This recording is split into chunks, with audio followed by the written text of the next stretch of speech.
Ah, non, ça.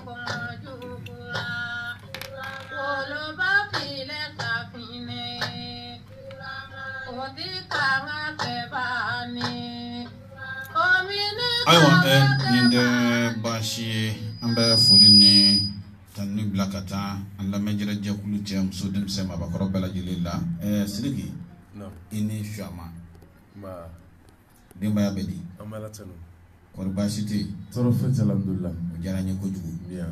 Sidiki sɔgɔmada na an ye wele yalasa an ka se ka masala yan'an ka tɛmɛ ni masala an b'a fɛ i ka foli di lamɛnbaaw ma fɔlɔ.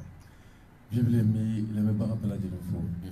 fɛn min ye kuma jɛnsɛda n'o min wuli an fɛ sa ko Vargel santani na maa ma bɛ kolo sɔgɔli ma la k'a bɛɛ lajɛlen fo k'i yɛrɛ fo i ni ka soli ka wuli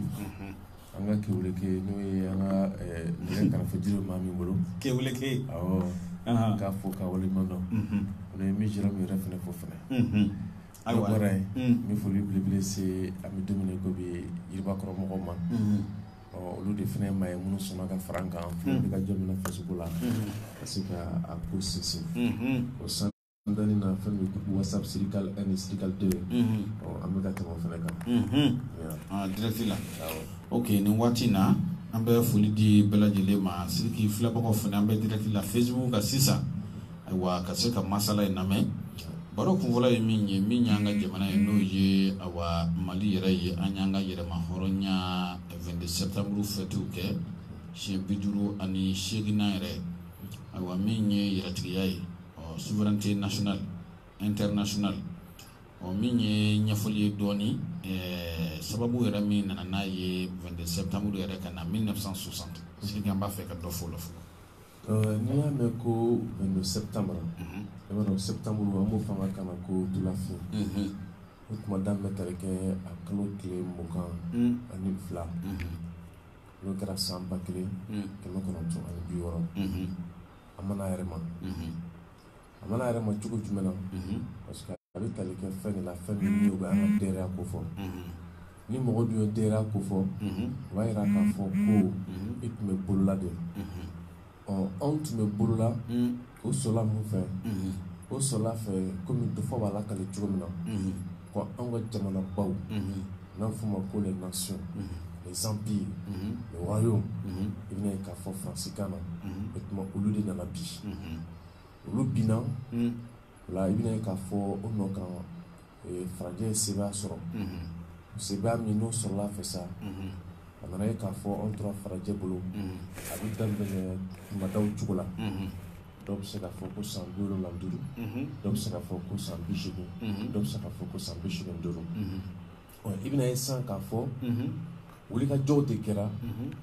wulikajɔ minnu n'olu kɛra i bɛna ye k'a fɔ olu kun caman laɲini ye an bɛ se cogo jumɛn na ka bɔ farajɛ ka jɔnya la ka sababu kɛ farajɛ yɛrɛ sariya ta ka na ni jɔnya ye nka ka tila ka sariya ta ka jɔnya fɛnɛ bɔ yen ka jɔnya bɔ yen ka yira k'a fɔ ko mirindi bɛɛ ka kan ale ka se k'a yɛrɛ mara yɛrɛ o hakilina minnu taara sisan ka na fara wagati min na faransi yɛrɛ fɛnɛ nana bin Allemagne ka jɔnya kɔnɔ ni o kɛra i bɛna ye k'a fɔ diɲɛ ka kɛlɛba min filanan min kɛra waati min na faransi bɔ o kɔnɔ fɛn min ye i bɛna ye k'a fɔ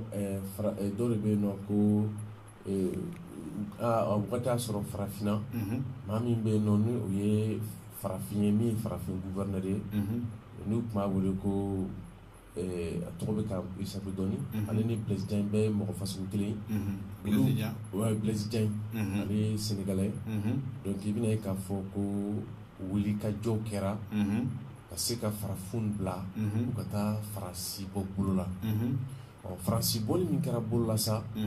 faransi yɛrɛ fɛnɛ nana ye k'a fɔ o sira kan n'o ye faransi ka den dɔ ye misalila u mɔgɔ min wele ko Defer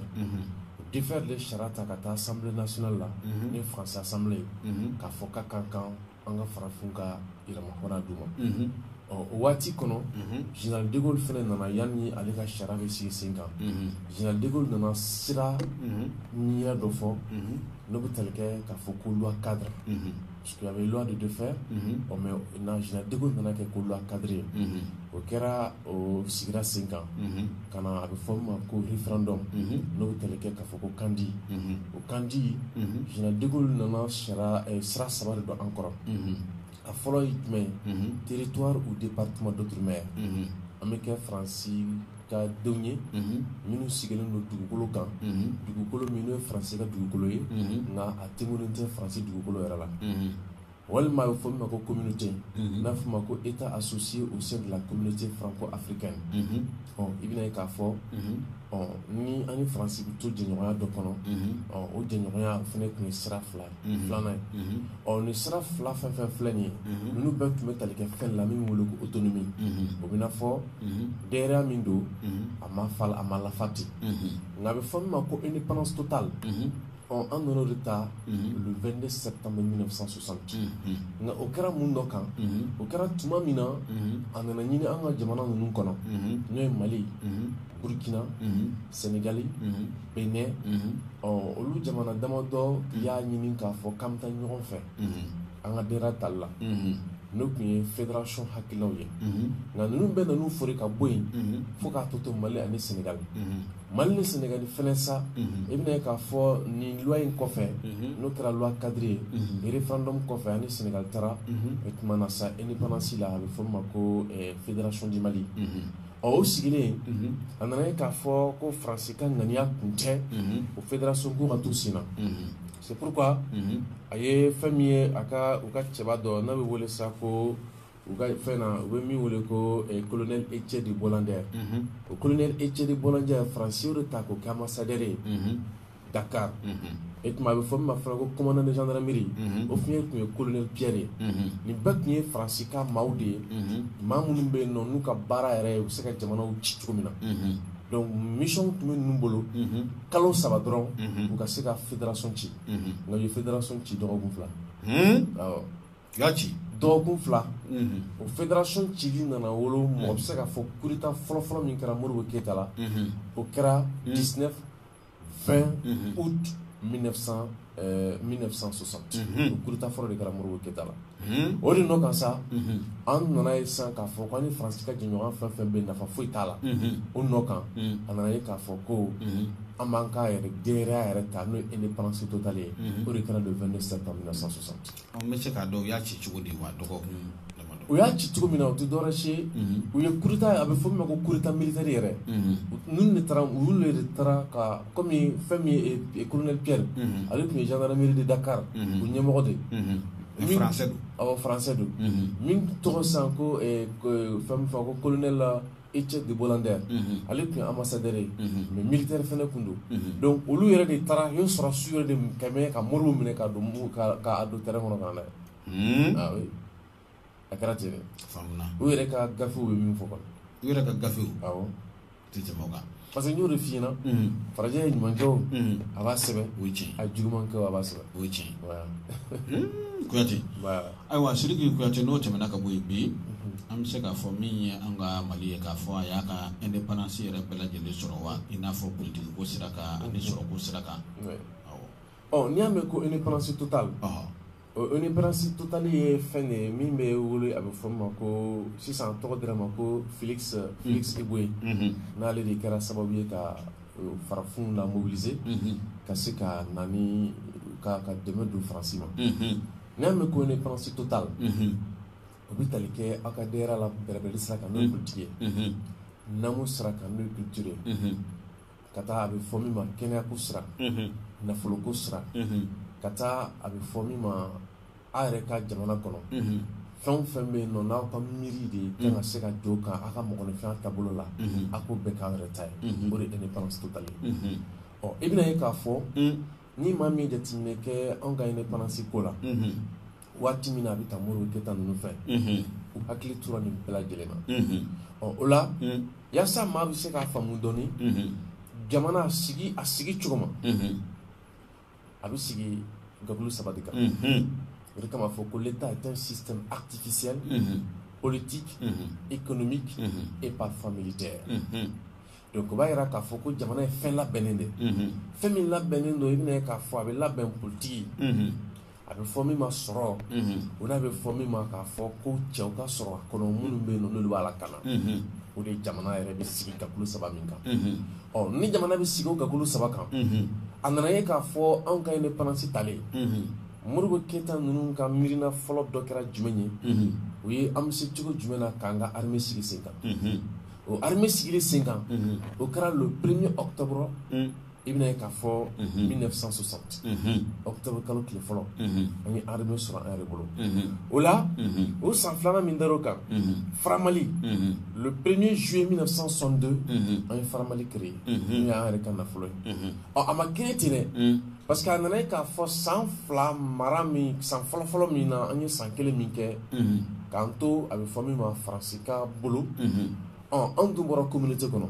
Parce que an filɛ wari min kɔnɔ k'a don ne ye CFA ye. CFA. O ye communauté de. A bɛ i n'a fɔ sisan. Anw tɛ indépendance totale kɔnɔ bilen. Anw seginna ka na sira min n'o kun taara an fɛ loi cadre wagati. An b'o de kɔnɔ sisan. Parce que maintenant olu kelen ka ye k'a fɔ ko an ye indépendance totale de ta. Donc an tɛ a bɛ fɔ min ma ko territoire département d'outre-mer. An tɛ communauté kɔnɔ. Donc n'an bɛ indépendance totale de kɔnɔ sisan. Yaasa an n'o ka kɛ kuntilenna kelen ye a ka dafa fanga wɛrɛ ka sɔrɔ an bolo. Donc o la wariko in fɛnɛ a mana cun a ma cun. Jateminɛ de kɛra k'a fɔ an bɛ fɛ k'an ka jamana ta. Don min an b'an ka dɛrɛya ta. Sɛbɛn bɛ min lafɔ o ye maliyɛn tun ye mɔgɔ 400,000 mɔgɔ 642. A m'an ka indépendance ta don min. A m'an ta don min na kɔni. Maa kun ma ca o don. Maa kun ma ca tiɲɛna. Mɔgɔ 400,000. Mɔgɔ 400,000 kɔni. O ni maa 642. A ma mɔgɔ 500,000 sɔrɔ. A ma maa 500,000 sɔrɔ. O bɛɛ la maa yɛrɛ min ne tun bɛ se ka jate k'o ye cadre ye. N'a fɔ a bɛ ye k'a fɔ ko jamana bɛ se ka kalifa mɔgɔ min na mɔgɔ 15. Cadre kɔni mɔgɔ 15. Minnu kalannen don. Awɔ o tun ye mɔgɔ 15 jate. Alahu akibaru. An indépendance bɛ ta waati. Awɔ indépendance bɛ ta wagati min na kɔni. Donc o nana ye sisan k'a fɔ anw bɛ fɛ ka baara min kɛ parce que ne jateminɛ kɛ a bɛ fɔ ko maliyɛn ye mɔgɔ 18 ye mɔgɔ 1,18,000,000. Fo mɔgɔ k'a dɔn k'a fɔ ko san 18 ou bien san 30 an ka musa yɛrɛ sɔrɔ fo mɔgɔ 1,000,000 i bɛna jateminɛ fo mɔgɔ 1,36,000,000 jate. Siga t'o la. N'a ma ɲɛ k'a bɛna caya de. Fo k'a sɔrɔ docteur ka ca. Fo k'a sɔrɔ kɛnɛya tigilamɔgɔw ka ca. Fo k'a sɔrɔ fɛnɛ baara bɛ se ka di jamana kɔnɔdenw ma. Fo k'a sɔrɔ jamana kɔnɔ a sinfonyalen don cogo la cogo min b'a to au moins ni sɛgɛn bɛ se ka bɔ a kɔnɔ. Parce que n'a ka ca ɲɔgɔn kan sɛgɛn bɛ ka caya a laban bɛ ɲɔgɔn dun. Siga t'o la. Donc ka se k'o ɲɛbila baaraw kɛ Modibo ninnu nan'u ɲɛsin a bɛ fɔ min ma ko usine jɔw ni fɛn minnu ma.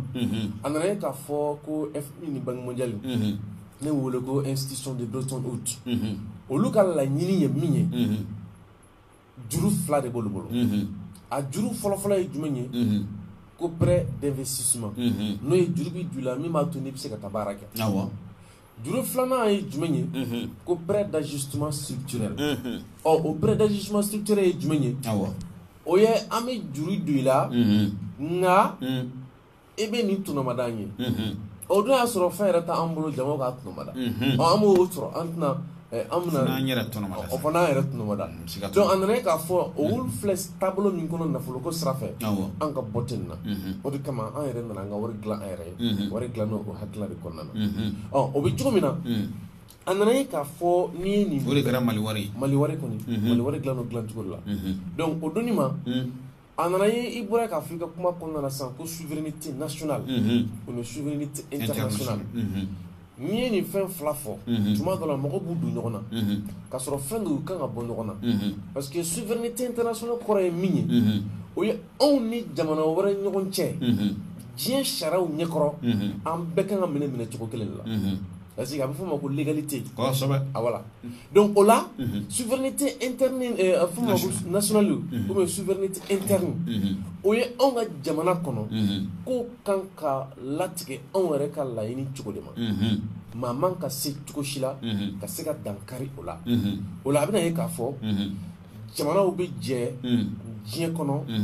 ni avec formement benkan sabade avec formement que les conditions, c'est-à-dire que les conditions avec formement que les principes qui conditionnent les relations entre les États. Nous y a fort et il n'y a que légalité. Ou quand même ne choque tellement. Ou quand indépendance bouillaka dola. Le principe de non-ingérence. Otmana ati ben chokoshira jamana wreshi au cas avec fort à dado onka jamana mara chokola ka soro on reka jente. On met en anaye ka foko on y indépendance ko min kele damene. On o kele min no damene na kana ye k'a fɔ Faransi yɛrɛ kɔnɔ mɔgɔ ye wuli ka jɔ kɛ Allemagne Amérique fan bɛɛ fɛ k'a fɔ ko farafin k'u ka dereya ta o dɛmɛ tun bɛ n'o ye yɛlɛma hɔrɔn ye awɔ n'o ye yɛlɛma hɔrɔn ye général de Gaulle ale de nana fɔ farafinw ɲɛna k'a bɛ ka yɛlɛma hɔrɔn min n'o ɲini k'a k'a dɔn a tɛ se ka d'aw ma n'a fɔ aw b'a ka miiri cogo min na a y'o hakilina labɔ sigi min kɛra Brazzaville en 1944 a ko pour les territoires coloniaux il ne saurait être question du self-gouvernement même dans un futur lointain et la France poursuivra cette politique de refus avec détermination ko fɛn min ye jamana minnu bɛ yen nɔ n'olu ye Faransi ka jamana maralo ye u k'a dɔn ko senkelen tagama de b'u ye e tuma ko fo fini bɔ fo nɛrɛ bɔ wa Faransi bɛna baara ko hakilina de kan e tuma na sa fo hali o hakilina in de nana wuli awɔ o hakilina in nana wuli sa ko soit dɔw b'a fɔ ko sommet France Afrique walima dɔw b'a fɔ ko France Afrique walima dɔw b'a fɔ k'a fɔ ko tout simplement politique africaine de la France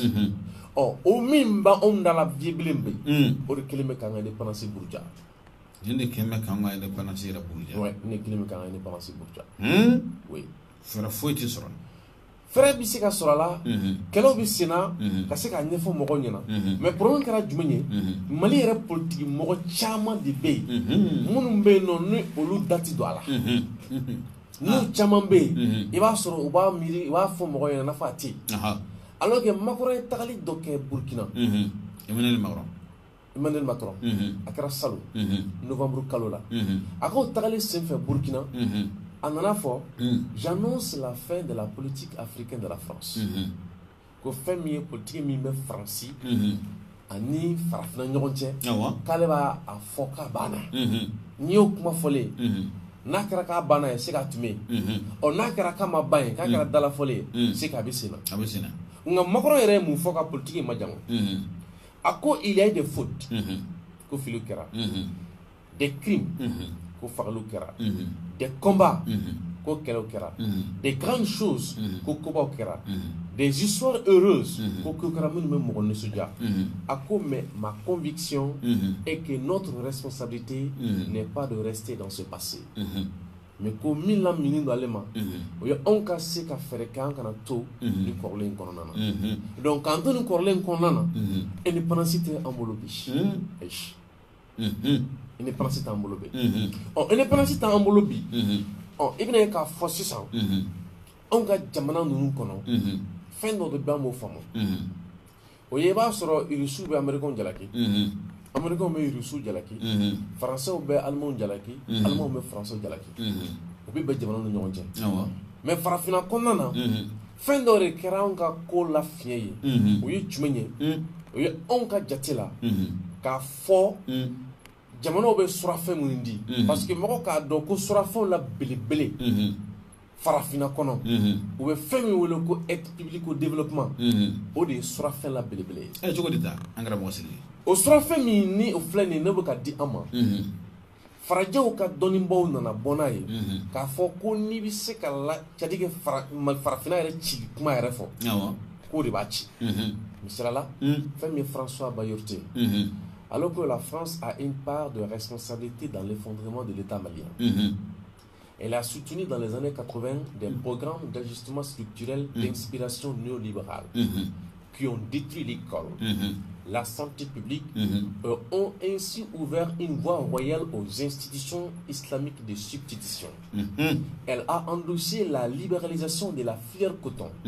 voulue par la Banque mondiale, qui a accéléré l'exode rural, l'immigration, tout en bloquant cette dernière, alors même que les remises des expatriés sont plus élevées que l'aide publique au développement. ko Faransi ale jɔyɔrɔba de bɛ Mali cili la ko parce que tout simplement a nana fɛn min ye san 1980 wagati ye ka na Mali digi ka don dafɛ da min bɛ n'o bɛ tali kɛ yɛrɛkun sɔrɔ o ɲini Mali de la parce que fɛn mɔgɔ k'a dɔn ko fɛn dɔ fila bɛ yen nɔ olu tɛ taa ɲɔgɔn to n'o ye cɛ ni muso ye nka fɛn dɔ fila bɛ yen nɔ olu tɛ se ka sigi n'o ye ɲɛnɛmaya ni saya ye o bɛ cogo min na sɔrɔ ɲinini bolo kan foroba sɔrɔ o ni duduguma sɔrɔ u bɛ taa ni ɲɔgɔn ye de u man ka ɲɔgɔn tiɲɛ mais ni nana sisan duduguma sɔrɔ n'o ye jɔnforo ko o bila sisan foroba foro ɲɛ kɛnyɛrɛ ye ka kɛnyɛrɛ ye bila sisan foroba ɲɛ k'o kɛ fo ka foroba yɛrɛ fo ka foroba bɔ yen kɛnyɛrɛ ye foroba bɔ yen voilà o kɛnyɛrɛ ka foroba bɔ yen pewu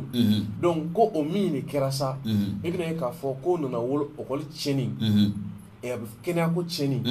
ka na diinɛmɔgɔya sinsin an kelen bɛ ka marifatigi minnu fɔ nin ye les institutions islamiques de substitution ka na wolo sa a Faransi kelen tugun nana a bɛ fɔ min ma ko ajustement structurel ka fɛɛrɛ kɛ ka na an ka kotonko k'o fana kɛ sa kɛnyɛrɛ kɔnɔna na ɔ maa min yɛrɛ kun ka se ka o sɛnɛ kɛ togodaw kɔnɔ olu bɛɛ bolila ka na Bamakɔ kɔnɔ Bamakɔkaw dɔ fana bɛ k'u kunda i bɛna ye k'a fɔ farajɛw fɛ yen kan ko o bolili min bɛ ka kɛ farajɛ ko Faransi y'a ɲini tugun k'a fɔ k'a bɛ dankari o fana tagali la ko alors que ko olu tungara ko yɛrɛ bɛ nafolo min ladon anw ka jamana ninnu kɔnɔ o yɛrɛ nafa ka bon anw kan ka tɛmɛ Faransi ka aide a bɛ fɔ o ma ko aide publique au développement ni Faransi ka dɛmɛ min jɔlen don an ye alors que ka wari donda fanga ka bon voilà alors que anw dun donna Faransi ko politique da fɛ ni u ka aide publique au développement natara ye a bɛ ka nin ɲɛfɔ tan awɔ ok ni u yɛrɛ ka maa dɔ ye awɔ ni yɛrɛ François Bayrou ka kumakan filɛ nin ye tan ni ye Faransi maaba dɔ ye awɔ ale de bɛ ka nin ɲɛfɔ tan a kɛra cogo min na u y'an jija maa b'u fɛ yen minnu bɛ tiɲɛ fɔ dɛ ayi parce que n bɛna min f'i ye an bɛ don min na i ko bi farafinna binni ko ni kɛlɛ fɛn b'an ka jamana kɔnɔ a bɛ se ka kɛ an ka muta ɲɛfɔ mais farajɛw fɛn fɛn n'u y'a kɛ u b'u sigi don dɔ k'a bɛɛ ɲɛfɔ a kɛra ɲɛw ɲɛma u b'a bɛɛ ɲɛfɔ ten hali nɔri kɛlɛ min kɛra kɔsɛbɛ na u bɛ k'a bɛɛ ɲɛfɔ u ka documentaire dɔ bɛ yen nɔ u bɛ documentaire min wele ko le Mali quand la France entre en guerre documentaire min don c'est Claire Tosson et Jean-Marc Philibert olu de y'a kɛ a kɔnɔna na o kɔnɔna na Faransi yɛrɛ nana cogo min na même a bɛ fɔ ma ko u b'a fɔ ma ko Laurent Bigot Laurent Bigot yɛrɛ de b'i kanto ko on le donne la terme, c'est-à-dire qu'on le donne les termes de la lettre qui nous conviendrait. Ko lettre min be non na fara ko janguna ya ci. Ko an ya kono ko di uma. Janguna yɛrɛ ma sɛbɛn wa? Awa yɛrɛ de bɛ ka ɲɛfɔ tan. A min kan ka don a kɔnɔ k'olu yɛrɛ k'a dun. A b'a sɛbɛn tan, a b'a sɛbɛn tan. Awɔ. A ko ka fɔ kan, elle arrive à l'Élysée par télégramme diplomatique crypté. Mais ne convenait pas. C'est-à-dire qu'à une fois lettre fɔlɔ min cira ka taa, o kelen kɔ k'a fɔ k'a kɛ nin kɛcogo la, a ma kɛ kɛcogo la. On échange avec les autorités maliennes qui nous refont une lettre. Sidiki b'i lajɔ an bɔra nin yɔrɔnin kalama lettre fɔlɔ min taara jɔnw da fɛ a fɔra k'o lettre ma ɲɛ ko ka dɔ wɛrɛ sɛbɛn k'i ka kuma sɔn ji la an bɔra nin kalama c'est ça donc c'est-à-dire qu'on échange avec les autorités maliennes qui nous refont une lettre dans la même journée dans laquelle le Mali demande officiellement le soutien militaire officiellement le soutien militaire de l'armée française. Ale de bɛ sigi ka nin fɔ video la kɔnɔ k'a kɛra nin kɛcogo la kabini yan a kɛra kabako ye depuis ale y'o fɔ a tila k'a fɔ tugun ko Maliyɛnw bɛ ka boli min kɛ ka taa Blaise fɛ yen k'o tɛ dalu ye dɛ ko parce que ko Blaise ka fanga bannen don a y'a fɔ fɛnɛ k'a sɔrɔ fanga ma ban ko Blaise ka fanga ban kalo 6 donc ko Maliyɛnw k'u ka ko ɲɛnab'u yɛrɛ ye parce que ko Mali ka crise ni tɔw ta tɛ kelen ye donc o bɛ cogo min na ko Mali ka crise ni tɔw ta tɛ kelen ye awɔ i cogo di c'est à dire que bin kelen don anw kan quoi m'a fɔ ma bin kelen don anw kan an ka ko ye manamana ko de ye an kana taa yɔrɔ si an yɛrɛ bɛ se k'an ka ko ɲɛnabɔ an yɛrɛ an kana o ni o na foyi a bɛɛ nkalon an k'an ka ko ɲɛnabɔ an yɛrɛ a y'o kuma fila min fɔ u y'a gɛn ka bɔ Quai d'Orsay la o wagati sisan a filɛ nin ye Maroc donc o bɛ yɔrɔ min na général de Gaulle y'a fɔli min kɛ k'anw ka dɛrɛya anw ka jamana ko a bɛ to sen kelen kan bi an ka indépendance b'o kunbala de kɔnɔ oui donc an ka indépendance b'o kunbala de kɔnɔ faamuna voilà Zeri oui ale bi ambe tɛmɛ ni masala ye an b'a jira voix de jeune lamɛnbaaw la k'a fɔ an ni Sidiki Kuyate de bɛ bi ka se ka masala baro kun sabanan bɛ tali kɛ fɛn min kan o dɔw y'a ye k'a fɔ 22 septembre a kɛra 2018 ko n'i y'a jateminɛ i bɛna ye défilé kɔni kɛra nka force étrangère kun ka ca défilé la kosɛbɛ kɛrɛnkɛrɛnnenya na min ye barikani ye ani olu kun bɛ faama yɛrɛ kɛrɛfɛ e hakilina ye jumɛn ye o ko la Bible fɛn ka fɔ ou blom nangono. Karafiko que l'ignorance disparaîtra lorsque toute chose sera présentée dans sa réalité et lorsque tout le savoir sera mis à la disposition de chacun et de la manière qui convient le mieux. Ko famille individuelle ko bi ban tuma mina ni famille bla mala kana et tuma ka di mogo ma di tuko la di tuko mini bebi ra konna e ba don sani mogo ko vible o fotuko ma e bina ka fo ko vible mogo jamane parce que fotuko o vible wala ma jamane e ma do era manane ja vie ja vible wa fotini ko donc wala o to tuko la mais ba soro sisan am se ka wole ko am se ka do wole ko vible akasara fini no mais mu hagla na no e o kuma lo la wa soro on ga sigi do kono ni vie trop fla ñon soro e ba soro be mi wole ko blema kasara fini no o koromane voilà donc demain corona voilà donc wo wole ko vible donc ba fi ba je abe voilà donc pratiquement il va sur 600 ni blema mo kuma fora dron donc c'est ka miri dron ka fo ka be trale ke ma je man ko de la ka soro o te na nyama fi na o ka mo ko be bu ta ro de bolo maintenant na 22 septembre ta ro la je abe tali ke derrière la anga yɛrɛ ma hɔrɔnya parce que o kuma caman de bɛ anw ka mɔgɔ kalanenw jɛ taayɔrɔ ko in de b'anw jɛ parce que ni t'a taayɔrɔ dɔn dɔrɔn i bɛ tiɲɛ de kɛ o la bɛn ne bɛ tali kɛ min na o ye dɛrɛya de fête de l'armée tɛ ayi armée ka fête tɛ o de kama bɛn ne an y'a sɔrɔ cogo min na sɛbɛnw ni maakɔrɔw sɔrɔ o y'a sɔrɔ a bɛ fɔ min ma ko les couches socio-professionnelles journalistes kun ka tagama o awɔ kɛ techniciens kun ka tagama c'est-à-dire que monikala ko nga tagama ka kuru bila jiga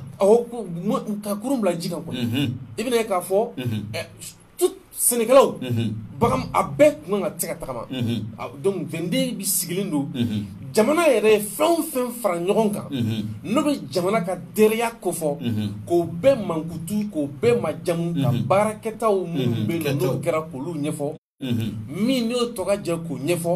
vende taara hakilina minnu kɔnɔna na ka kuma fɔ o don k'a sinsin vende bɛ ko hakilina de kɔnɔna na c'est ce qui fait que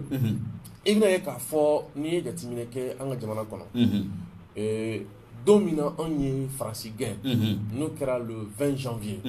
a ca bɛ se n'o kɛra 1900 c'est-à-dire que n'o kɛra 61 o gɛnni min kɛra o janvier in o donni ma a yɛrɛ k'a fɔ k'an tɛ se k'an ka dɛrɛya ta ko ka faransi to an tɔnkɔrɔ an ka yɛrɛma hɔrɔnya tɛ se k'a ta ka faransi to parce que faransi gɛnna fɛn fila de kama a fɔlɔfɔlɔ ye jumɛn ye anw y'an ka dɛrɛya ta k'an bɛ se k'an yɛrɛ lakana de donc a ti bɛn o hukumu kɔnɔna na faransi ka to anw fɛ yan mais a kunba fɔlɔfɔlɔ ye jumɛn ye anw ka dɛrɛya tali an ko an tɛ taa Rusi ko an ko an tɛ taa Américains kɔ donc an bɛ min kɔnɔ a bɛ fɔ min ma ko les non aliénés mais engagés c'est-à-dire que anw tɛ taa maa si kɔ mais fɛn min ye kɛlɛw ye diɲɛ kɔnɔ ka ɲɛsin yɛrɛma hɔrɔnya ni adamadenya mɔlɔn lafasali ma an b'o kɛlɛw kɛ an b'an jɔyɔrɔ fa diɲɛ kɔnɔ mais an tɛ cɛ kɔ an tɛ muso kɔ o nɔ kan sa o tɛ se ka kɛ ka sɔrɔ au moins faransi fana b'an ka jamana kɔnɔ voilà ka faransi to yan donc faransi gɛnna ni kun fila de kama kun fila maintenant a kun kɔrɔlan na i bɛna ye k'a fɔ nin bɛɛ fana tali kɛ fɛn jumɛn na n'i y'a ye k'a fɔ ko faransi sera ka coup d'état kɛ Modibo Keyita la ka fédération ci parce que o tun bɛ yen voilà donc n'o tɛ yen o tɛ se k'i kɛ kɛlɛ maintenant sisan a nana ye k'a fɔ komi anw ka jamana kɔnɔ mɔgɔ k'a dɔn k'a fɔ ko anw ye indépendance ta ka sɔrɔ an ma mugu ni kisɛ ci nka mɔgɔ k'a dɔn k'o de ye indépendance yɛrɛ parce que o de bɛ tali kɛ fɛɛrɛw dalilu politiki yɛrɛ dɔnni ka se ka indépendance sɔrɔ mais Algérie ka indépendance sɔrɔ ni mugu ni kisɛ Algérie san 8 de kɛ ani faransi bɛ ka mugu ani kisɛ ci ɲɔgɔn na faransi yɛrɛ n'u y'u ka kunnafonidilaw ye Philips. Philips va faire le 1er novembre 1954, lorsque retentit la première salve, annonçant l'entrée en guerre des Algériens pour leur indépendance sous la conduite du mouvement national de libération FLN. La première réponse des autorités françaises fut sèche et péremptoire. L'Algérie, c'est la France. La seule négociation, c'est la guerre. France a mis dans le fond. On a ira qu'à faire France, il a dit l'offre. Que Wati mina kele, au Kungango Flobe gauche, ni Algérie de kele konana. France, il a jamais floc à Nichi Algérie, au Galara Kosovo. Akara vraiment, comment nous a tala erede. Oh, François Mitterrand, au donné malade du ministre de l'Intérieur. Qu'on fait clair avec le président. Allez de Coco, France, ni Algérie, non, tiens. Ko. Mati. Femimbe, quand on est français là, oui qu'elle est dépassée que France et Algérie. Donc il vient qu'à fort, on fait la jamana, amenena France fait. Ni hakila miye, ou ye koube maliki ou Tahiti. Nafo akan nous peut aller à Tchomena koukou koube Algérie kou Tahiti. Donc au but Tchomena, on garde derrière. A sorola ka soro France ni Algérie kɛlɛ la donc France nana dɔn k'a fɔ kɛlɛ in k'a kɛ a n'a ka kolo ni ɲɔgɔn cɛ ɲɛngwɛn match a ma nɔgɔ parce que wagati min na France bɛ Algérie ka indépendance sɔn ka sigi ka kuma kɛ o y'a sɔrɔ guerre civile commencera ka don France kaban ka sababu kɛ Algérie guerre ye France ka 4e république o bina France ni Algérie ka guerre sababu de la o bɛ kɛ cogo jumɛn na o y'a sɔrɔ fɛn min bɛ Benbela ale bɛ Algérie kunna maa min bɛ ka dɛmɛ kɛ ka kɛlɛ kɛ o de ye Bouteflika ye ni Algérie président ye bi mais Bouteflika tun bɛ ka cɛdenw labɛn yɔrɔ min na o de ye Mali ye Gawo o de kama an ka Algérie taga senfɛ Algériens bɛ Bouteflika wele de ko Bouchef le Malien a surnom kɔnɔ an t'a fɔ ko IBK wa n'olu b'a fɔ ko a surnom fɔ u b'a fɔ de ko Bouchef le Malien o sɔrɔla nin de fɛ o Mali de ye dugukolo di Algérie ma k'o kɛlɛ kɛ k'o ban maintenant France nana dɔn sisan k'a fɔ n'ale ko k'a bɛ ban ka ninnu ka indépendance d'u ma ni kɛlɛ yɛrɛ a tɛ se ka kɛ France dun ka politique ye an kana se k'an ka DERA sɔrɔ an yɛrɛ n'an ka DERA tɛ sɔrɔ an yɛrɛ sisan ale dun tɛ se k'an kɛlɛ tugun ɲɛngwɛn kɛlɛcogo modèle jumɛn bɛ ɲini anw fɛ o ye a bɛ fɔ min ma ko la guerre par procuration ou la guerre proxy o de kama yaasa ka se ka Mali kɛrɛ k'an ka indépendance bin n'a fɔ u ye fédération ci cogo min na rébellion min mɔgɔ b'a wele kɛlɛ min n'o wulila 1963 ni mɔgɔ b'a fɔ ko la rébellion de 1963 c'était pas une rébellion c'était une guerre par procuration France ka ko la dilannen don komi ale yɛrɛ tɛna se k'a kɛ tugun maa wɛrɛ b'a k'a place la donc o de kɛra en 1963 donc o min kɛra mɔgɔ k'a dɔn k'an ye sɛbɛya min sɔrɔ o kan o sɛbɛya fana bɛ tali kɛ Mali ka indépendance dɔ de fana mais an bɛ don min na i ko bi Modibo Keïta depuis 61 wagati min na a bɛ fɔ min ma ko MINUSMA n'o fɔ an fɛ yan bi an tɛ ka wele MINUSMA n'an bɛ wele ko les casques bleus a wagati min na 61 an ka DERA talen san 1 Modibo Keïta ye min fɔ indépendance sɔrɔli o bɛɛ kɔfɛ dɛ a jɔrɔnakoba kɛra jumɛn ye o ye a bɛ fɔ min ma dunan marifatigiw min kan ka jamana kɔnɔ a jɔrɔnakoba kɛra o ye diɲɛ kɛlɛbolo ma gɛnbaw a ko a jɔrɔnakoba kɛra o ye a b'o fɔ ni kumakan jumɛn ye a ko nous sommes persuadés que ce qui sera mortel pour l'Afrique donc pour nous tous ko fɛn min bɛ yen nɔ ni dalen don o la ni o bɛ na se ka farafinna yɛrɛ ko ban n'o ye a farafinna ko yɛrɛ bɛ ban a ko c'est le développement de l'intervention étrangère oui ah oui il faut tout là c'est le développement de l'intervention étrangère or nous savons qu'un peuple ne peut accepter d'être humilié de se sentir chaque fois sous la domination d'une puissance étrangère dans notre peuple c'est actuellement le cas au Congo à cause personnellement je suis très inquiet de cette situation non seulement pour le Congo lui-même mais également pour les États voisins et plus tard pour nous tous. Imaginez, Modibo Keïta munu sonna ka indépendance ta confédération o cira a mo kɛ jɔrɔna ko ye fédération cira nana ngani plan total ta amu ke jorna koy ani plan total talen ko fe min kera anna fédération kono no ka se ka fere ka bi ci tugumina ni kele o kele anyo se ba soro moro ke tamo ke jorla koy moro ke tan nana min ke jorna koy o ye ka foko duna marfatu ko kana jamana kono ah oui aw de ka jorna koy aw ke jorna koy amuna parce que ayo ko no olu bi ka jamana kono indépendance militaire ko ta fanfɛ o tɛ yen sɔrɔ ko ta fanfɛ o tɛ yen politique ko ta fanfɛ o tɛ yen parce que n'olu bɛ ka jamana kɔnɔ tamasiyɛn min b'a la o kɔrɔ de vieux blé ja dɛsɛra yɛrɛ de o de y'a tamasiyɛn ye tamasiyɛn ye dɔrɔn de aw dɛsɛra yɛrɛ a dɛsɛra pewu aw tɛ se aw ka dabɔ kuma yɛrɛ la pewu Mali dun fɛnɛ daw bɛ yɔrɔ wɛrɛw jamana wɛrɛw o kɔrɔ de dɛsɛlen don parce que fɛn min don anw ta minnu bɛ yɔrɔ minnu na Mali tɛ fɛn décider olu kan mais anw ta bɛ yɔrɔ minnu na o ni minnu ta bɛ anw fɛ yan o cɛdenw fara ɲɔgɔn kan o y'anw yɛrɛ ka jamana cɛdenw de talen sisan ka na kɛ wali dɔ jamanaw ka cɛdenw ye anw yɛrɛ kɔnɔ a ko cogo de la awɔ a b'o de kofɔ c'est pourquoi fɛn dɔ de bɛ yen fo mɔgɔninfin k'o hakili to la ni mɔgɔ min ye Serval ta Serval a kɛra kɛlɛbolo de tɔgɔ ye bon kɛlɛbolo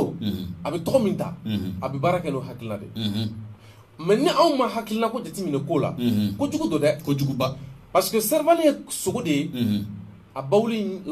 o ka bawuli kasa ye kabako de o ka ko wa o ka ko ale dun ka fɛrɛ tɛ dɔwɛrɛ si n'a nana yɔrɔ o yɔrɔ yaasa a bɛ se k'o yɔrɔ k'a ta ye a bɛ bawuli de kɛ a yɛrɛ ka jate la yɔrɔ o yɔrɔ bɛ yen nɔ ko ale b'o bɛɛ contrôler bawuli de bɛ k'o bɛɛ lajɛlen na sogo foyi tɛ se ka don o kɔnɔ n'ale yɛrɛ tɛ Serval ye kɔnɔ dɔ de tɔgɔ ye ayi kɔnɔ sogo dɔ de tɔgɔ dɔn sogo dɔ tɔgɔ dɔn o kasa ka ko awɔ k'a b'o la sisan ka na kɛ Barkani fo mɔgɔw k'a dɔn ko Barkani bɛ cɛncɛn de kɔfɛ cɛncɛn min don anw talen Moritani an m'a ye i b'a sɔrɔ sisan sɔgɔmada fɛ a bɛ yan wulada fɛ a bɛ kɛ yɔrɔ wɛrɛ taa yɔrɔ kelen t'u la taa yɔrɔ kelen t'u la o de kama a bɛna ye sisan k'a fɔ ko mɔgɔw k'u cogo dɔn o Barkani ko in na c'est comme n'a sɔrɔ anw tun ye kɛlɛbolo dɔ ne ni Jura mun sisan o ne ye vieux blé o ni Amadu Koyita an ka jɛ ka kɛlɛbolo dɔ labɛn k'a fɔ k'an bɛ taa n'a ye Faransi mais kɛlɛbolo tɔgɔ ka kɛ Zɛrɛnjɛ jatigi fajiri tɔgɔkɛ b'a ɲininkali kɛ Zɛrɛnjɛ kɔrɔ ye jumɛn a ko kɛlɛbolo t'o fɛn ye koyi o fɛn dɛ o fɛn tɛ dɛ c'est pourquoi fɛn min ye a bɛ fɔ min ma ko Christian Kambo c'est a bɛ fɔ min ma ko c'est le président comment affaires étrangères et le président de la commission de défense de l'armée française du Sénat français i n'a fɔ fɛn filɛ nin ye cogo min na Kacho filɛ nin ye jɔda min na ale b'o jɔda kelen awɔ ale b'o jɔda kelen de la français Sénat kɔnɔna na ale ko marsi kalo la marsi kalo tɛmɛnen wagati min na a nana mission na Niger ani Mali kɔnɔ o mission nɔ kan a nana sɔrɔ G5 Sahel ko b'an bolo miirina min kɔnɔ a ko n'an kana miiri o cogo la dɛ a ko attention à ne pas mettre un espoir excessif dans G5 Sahel et que si Barkhane s'en va la région sera à nouveau menacée et Barkhane min nana k'a fɔ ko ale k'an bɔ bolo la anw fɛnɛ nana Barkhane nɔ kan k'a fɔ ko an bɛna kɛlɛbolo min sigi sen kan k'o bɛ se k'an ka jamana ninnu bɛɛ lajɛlen lakana ale kan mɛn ko an kana jigi bado kan ko parce que ko awɔ an kana an jigi bada G5 Sahel kan ko parce que ko n'a sɔrɔ an ka jigi kun ye k'o bɛ se ka na a jɔ Barkhane jɔyɔrɔ la ko ni Barkhane taara kuma na ko jamana in bɛna bila kunbalan kɔnɔ tugun olu de bɛna bila a kɔnɔ a ɲininkali tɔ min gosi n ko a cɛncɛnma yɔrɔ ko in a taa yɔrɔ t'a la donc pratiquement ko n b'o cogo la an bɛ don min na i ko bi ni anw ka indépendance ta k'a ye k'a fɔ Modibo Keyita ninnu kelen ka dɛrɛya ta a waati u sera ka usine minnu sigi sen kan usine 100 jate san 8 kɔnɔ wa san 8 kɔnɔna tɛ i b'a jateminɛ san 5 kɔnɔ san 5 ouais o usine dɔw fɔ an ye bi dɛ olu usine i bɛna k'a fɔ a lisu ka ca a kumaba awɔ donc pratiquement ni mɔgɔ min ye usine dɔ ta bon en fait yanni usine dɔ b'a la mais ni mɔgɔ min Hermal ta ka na Somex ta i b'a dɔn ale de tun bɛ fɛnw dumuni fɛnw voilà boloko su kunna ka na Sonatam ta ka na Comatex ta ka na i bɛna ye k'a fɔ Sonatam bɛɛ dayɛlɛla Modibo ka waati la cigarette fɛn yɔrɔ a bɛɛ dayɛlɛ o wagati la ka na Librairie Populaire du Mali ta ka na Pharmacie Populaire du Mali ta ka na Sokoram ta i bɛna ye k'a fɔ n'ale tun bɛ arajo dilanw ni mansimafɛn dilanw ninnu kɛ ka na sisan maa sɔrɔ an yɛrɛ ka arajo ni télé b'an bolo awɔ a kun dabɔra o de kama parce que fo mɔgɔ k'a dɔn ko Modibo ninnu kelen ko ka indépendance ta san 1 kɔnɔ san 1 maaw de taara kata avion boli dege nganya kana avion boli numéro keta awo anga vol folo o kara ka boya kata Cameroun douala mawbi ami jigi avion mi jigi wakati mina mogo yi déplacement kera de kata la je farafin ka avion boli dugukolo ko kaya akabako awo oui sankelen ka glan sankelen kana armée glan sankelen donc pratiquement au lieu baraki ni kecogo la o do ya soro jamana yɛrɛ maa yɛrɛ bɛɛ maa bɛ se ka jamana kalifa maa min o do matan duru y'a fɔ kadiri matan awɔ kadiri matan duru kɔnɔ mais i bɛna ye k'a fɔ ninnu y'o cɛsiriba in kɛ nka o cɛsiriba in bɛɛ lajɛlen nɔ kan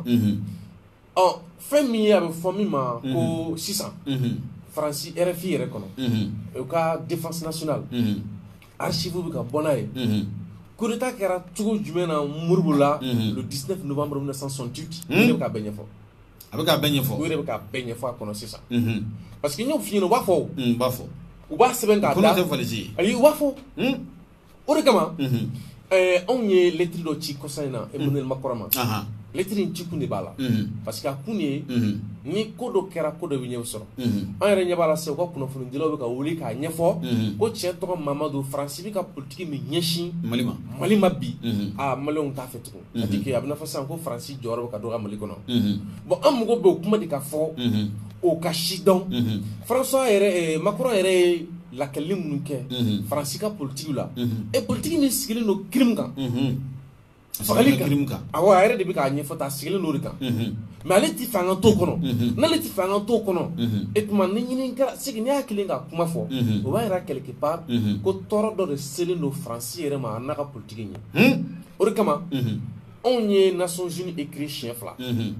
k'an fɛla fɔ Nations Unies ye k'a fɔ anw bɛ min kɔnɔ bi o de a bɛ fɔ min ma ko lajɔnyali lajɔnyali o de kama i b'a dɔn mɔgɔ min kɔni bɛ lajɔnyali kɔnɔ indépendance ko kuma kɔni t'a la an ko le 17 mars nin kɛra mars kalo de la Yiriba kɔrɔ an ko la voix du peuple malien aux Nations Unies le Mali pris entre le terrorisme et le colonialisme k'an man kana bɔ k'a fɔ Nations Unies ɲɛna k'a fɔ ko bi Mali bɛ min kɔnɔ bi o de a bɛ fɔ min ma hawuja waleya o ni a bɛ fɔ min ma ko lajɔnyali kɔnɔ mais i bɛna ye k'a fɔ anw y'o fɔ k'o ɲɛsin Nations Unies ma o kɛra mars kalo la le 17 mars nin dɔgɔkun in kɔnɔ fɛn min ye Bill Gates n'o ye Amerikɛnw ka nafolotigiba ye Bill Gates ko i bɛna ye k'a fɔ ko l'Afrique a besoin d'une révolution anti-esclavagiste comme en 1961 aux USE ko an bɛ don min na ko bi wulikajɔ min kan ka kɛ anw fɛ ka jonya kɛlɛ ko o ye wulikajɔ min kɛra ka jonya kɛlɛ Ameriki jamana kɔnɔna na san 1961 wagati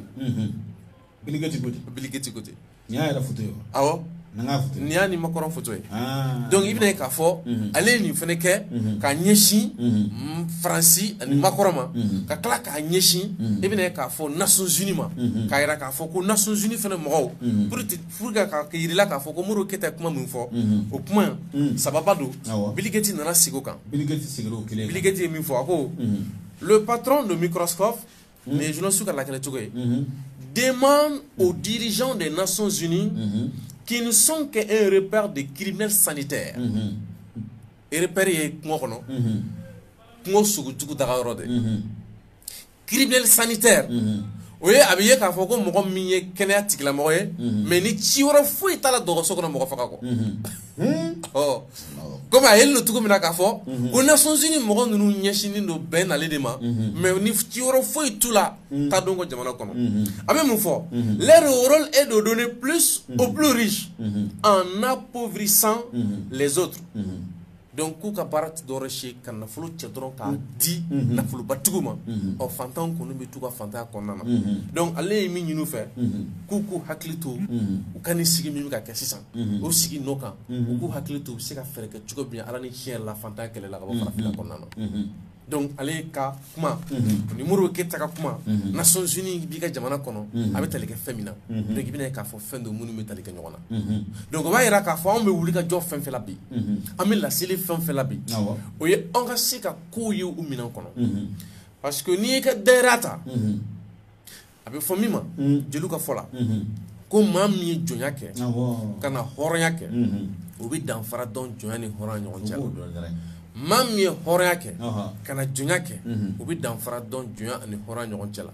nka maa min nana wolo jɔnya kɔnɔ ka n'o jɔnya wolo sisan ko hɔrɔnya jeliw ko a fo sababu wɛrɛ ko sinɔn ko bɛ sa jɔnya la donc o de kama ka ko fɔ k'u bila minɛn kɔnɔ bi Mali kan ka se ka o de la dɔn k'a fɔ anw ka bi dɛrɛya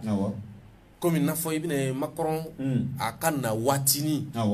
a ko il faut une nouvelle indépendance pour l'Afrique a ka na waatinin awɔ na waatinin kɔnɔ a ka déclaration kɛra o de ye k'a fɔ ko farafinna kan ka dɛrɛya kurata kosɛbɛ donc parce que u b'a dɔn min bɛ sen na ɔ i bɛna ye k'a fɔ ko Macron ka nin kuma Bill Gates ka nin kuma kɔnɔna na Bill Gates b'a yira k'a fɔ ko de fait que France b'an ka jamana ninnu kɔnɔ ka dugujukɔrɔ nafolo minnu yɛrɛ bɔ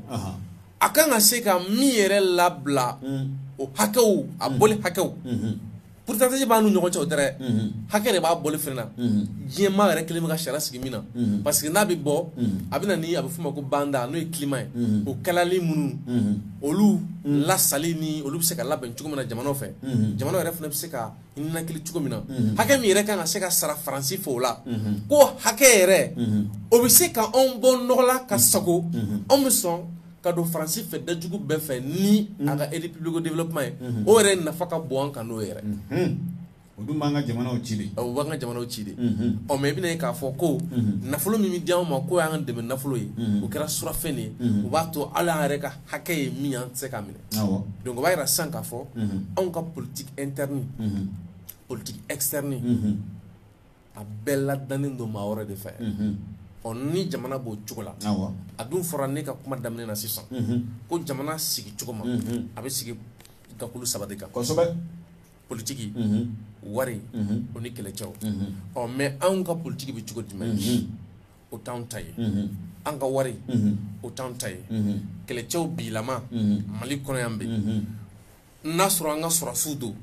nka u kan ka kɛlɛ kɛ ka ɲɛsin jugu min ma u kan ka kɛlɛ kɛ kɛcogo min na o si déterminé t'anw fɛ réclamer k'an ka armée sɛgɛn bi c'est pourquoi dɔnnibagaw ko u kan ka kɛlɛ kɛ cogo min awɔ u kan ka kɛlɛ kɛ cogo jumɛn na parce que pratiquement si ma déterminé ayi a si ma déterminé jugu yɛrɛ dɔnnen tɛ jɔnni ye jugu ye o dɔnnen tɛ o de kama depuis kɛlɛ gɛlɛma yɔrɔ ye aw n'i bɛ fɛ ka kɛlɛ yɛrɛ gɛlɛya sɔrɔsikɛ bolo awɔ kɛlɛ gɛlɛya bolo kana marifa c'est-à-dire que kana marifa ti problème n'a y'i diya o b'a bolo n'a y'i diya marifa gosi sɔrɔsikɛ yɛrɛ la yɛrɛ parce que n bɛ fɛ ka min f'i ɲɛna fɛn ka jugu sɔrɔsikɛ ma min t'o ye quoi o ye a yɛrɛ yɛrɛ t'a dɔn yɛrɛ yɛrɛ ale bɛ kɛlɛ yɛrɛ jumɛn na jɔn yɛrɛ ye jugu de ye o dun bɛ ka sa don o don awɔ o bɛ ka sa o de kama Faransi ka barika ɲɛmɔgɔ min n'o ye a bɛ f'o ma ko Bruno Guibert Bruno Guibert fɛn min ye avril kalo tɛmɛnen Bruno Guibert nana fɔ ko il n'y aura pas wagati min na fɛn min ye MINUSMA ka kan attaquera Tombouctou a ko il n'y aura pas de solution militaire dans ce pays ko an ka nin jamana in kɔnɔ k'a fɔ ko mugu ni kisɛ de bɛ nin ko ban ayi a ko chacun abatte ses cartes ma ko bɛɛ ka jɔ a jɔyɔrɔ la que les visages se dévoilent de manière à savoir qui est ennemi de ce pays et de son peuple. Et tuma ko finu ka bɔ ɲɛda la a ka dɔn jɔnni yɛrɛ ni jamana in jugu ye et tuma jɔn ye ni jamanadenw jugu ye. Le jour où tous les acteurs politiques partageront une vision commune à la matière, tout sera beaucoup plus simple. Awɔ a taara ale taara ale u y'ale de gɛn kɔsa nin na ale taara ka bɔ yen parce que ale yɛrɛ nin fɔ ka fɔ kɛlɛ bɛ jugu tɛ yen quoi. maa kɔni bɛ ka sa bɔn min bɛ ka ci mais jugu tɛ yen mais a tɛna fɔ ko guerre asymétrique ko dɔw b'o fɔ a ka jɔ face à face ka awɔ k'a fɔ ko o dɔrɔn tɛ dɛ c'est à dire que marifa bɛ bɛɛ de bolo marifa bɛ minnu bolo a bɛɛ ye cogo ye kelen ye jaabi dɔ bɛ n bolo don dɔ n bɛ sɔn ka na ja yir'i la o ja in na i bɛna ye k'a fɔ Siri kɛlɛ la u kelen bɛ ka dɔw sɛbɛn ko o ye terroriste modéré ye ko o ye dɔw bɛ yen nɔ k'o ye terroriste radical ye mais min ye terroriste awɔ la donc dɔw bɛ yen nɔ ale ta kɛcogo o ka ɲi dɔɔni nga ibina ababe mafa me jaina kele ni bino ko muruga bu do ko muruga suru mais abed de sen clé seulement dron différence mi bu ñon ci dron e do ko muruga bu do ko muruga suru suno abed jolno ni mo ko ngulo mo tigele awo ngulo tigele la bebulo be harde kalni nunu bo sirigi wati korna ko jugu minute duru hakilla o bamulo sisan ne ma fa nga do mina ko ke ka kuma kunje we franci force barkani yere malaya aywa ni de ko me colonisation wala wa formule yere bigeti ka fo yere la bon parce que an yanka ni sebe jetimine do wa fo ko néocolonialisme no e ki mo kon fi marana hakli bon ni marana hakli c'est o ti ko bay o ti kam ango ko colonialisme ira mo de kono bis parce que mo ka don ko en fleur mine copie français politique français yere munu mbenu ka doni mboy olu be kan koni parce que ala be ka français yere politique tiebi c'est pourquoi Femi Arnaud Handbourg Ranchiriti alors que la 5e République a instauré un système dangereux à la fois autoritaire et impuissant. Pas de lieu de débat, pas de lieu de compromis, l'irresponsabilité à tous les étages, l'impossibilité pour les citoyens de se faire entendre, tout cela nourrit la démagogie et le populisme. Quand Femi 5e République, les gens de Gaulle n'ont aussi 5 ans. Quand on a quelqu'un qui 5 ans, quelqu'un qui a joro foiti aramadina foro foiti la donc o be chogomina na fora ka fo ko lu yere fe o kanga mi no o nunjuru bu armée bolo na fo tankulina la armée beta duguchi kana sra di sisa o ganve sisa ruma o kilin be ka kan fe ambiu france nani san ngon tia france ka te pri chama wula ka jore o kera o wore kra tankulina la o be chogomina na fora ko lu de ka jamana kono amika o lu ka jamana min jeti mine ka fo ko e be a jamana